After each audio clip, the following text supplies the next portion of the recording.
শ্বশুরবাড়ি আসার পর এটা আমার প্রথম সকাল। আজ অনেকটা সকাল সকাল ঘুম ভেঙে গিয়েছিল, প্রায় 7টা বাজছিল তখন। হ্যাঁ জানি অনেকের কাছে 7টা মানে অনেকটাই বেলা, কিন্তু যেহেতু আমি কোনোদিনই সকালে ঘুম থেকে উঠতে পারি না, আর সেটা নিয়ে অনেকের অনেক অভিযোগ থাকলেও এই বাড়ির মা অন্তত কোনোদিনই সেটা নিয়ে কোনো অভিযোগ করেনি। সবটাই হাসি মুখে মেনে নিয়েছে আমার সব কিছুই। তো মা এখানে স্নান করে ঠাকুরের ধুনো দেখাচ্ছিল, পুজো করছিল। আর এই যে এইদিকে এই সুন্দরের মুখটা দেখে আমার একদম মনটা ভালো হয়ে গেল। ঘুম থেকে উঠেই যদি এইরকম একটা ফুল দেখতে পাওয়া যায় তাহলে কার আর মনটা ভালো না হয় বলুন। আগের বছর গাছটা লাগানো হয়েছিল, দেখুন কি সুন্দর ফুল হয়েছে। আর তারপর মায়ের পুজো হয়ে যাওয়ার পর দুজনে মিলে খেলাম চা। মাই আমার জন্য চাটা বানিয়েছিল। আপনারা তো জানেনই মা বরাবরই ক্যামেরার সামনে আসতে খুব লজ্জা পায়, তাই আমি ভিডিও অন করছি দেখি দেখুন পিছন দিকে মুখ ঘুরিয়ে দাঁড়িয়েছিল। আর আমি যেখানে কলাই সেদ্ধ ভালোবাসি, এটা মসুর কলাই, লাউ আর আলু দিয়ে মা বানিয়েছিল। তার সাথে ছিল শাক আলু আর শশা। এখানে মা আমার জন্য কয়েকটা ডাব কিনেছিল, তো এই দাদাটাকে ডেকে আনা হয়েছিল এই ডাবগুলো কেটে দেওয়ার জন্য। মাই প্রথমে ডাবটা কাটছিল জানেন, কিন্তু খুব ভয় লাগছিল আমার, যে মাকে বারবার বললাম দেখো যেন হাতটা না কেটে যায়। ওই জন্য এই দাদাটাকে ডেকে আনা হয়েছে। এই বাড়িতে আমার 9 মাসের যখন পুজো করানো হয়েছিল তখন আমি ছিলাম না, তাই এখানে মা ফুল, ঠাকুরের সিঁদুর, বেলপাতা সব কিছুই রেখে দিয়েছিল, যে আমি আসার পর সেগুলো যেন আমার সাথে মাদুলিতে মা দিতে পারে। তো এখানে মা সেইটারই ব্যবস্থা করছিল।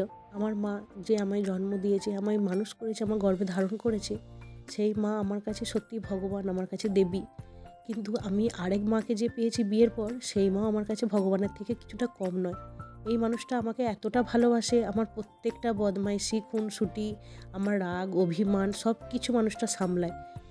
কোনো দিনের জন্য অভিযোগ করে না যে কেন তুমি এটা করলে, এটা করা তোমার ঠিক হয়নি বা কিছু। আমি কিছু ভুল করলে আমাকে মা ভালোবেসে পথ দেখিয়ে দেয়, তবু কোনো দিন রাগ করে না আমার উপরে। কি আমি যখন বাপের বাড়ি যাই শুধুমাত্র এই মানুষটাই আমার জন্য চোখের জল ফেলে। একে ভাবতেই পারে হয়তো আমি ভিডিও করার জন্য বা সবার সামনে সোশ্যাল মিডিয়ায় এটা দেওয়ার জন্য একটু বেশি বেশি বলছি, কিন্তু যারা আমার এই বাড়ির মাকে খুব কাছ থেকে চেনেন, মানে আমার পাড়ার লোক, আত্মীয় স্বজন, তারা সবাই জানে আমি কথাটা কতটা সত্যি বললাম আর কতটা মিথ্যা।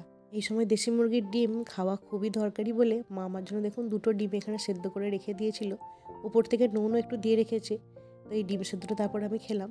আর এখানে মা বাবাকে দিয়ে অনেক কটা ফল আনা করিয়েছিল, কিছুটা ঠাকুরের পুজোর জন্য আর বেশিরভাগটাই আমার খাওয়ার জন্য।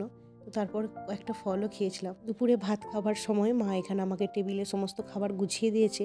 আজকের খাবারটা একটু ঝাড়াঝাপটাই খেলাম, কারণ কালই তো এসেছি জার্নি করে, তেল মশলাযুক্ত খাবার খুব একটা খেতে ইচ্ছে করছিল না।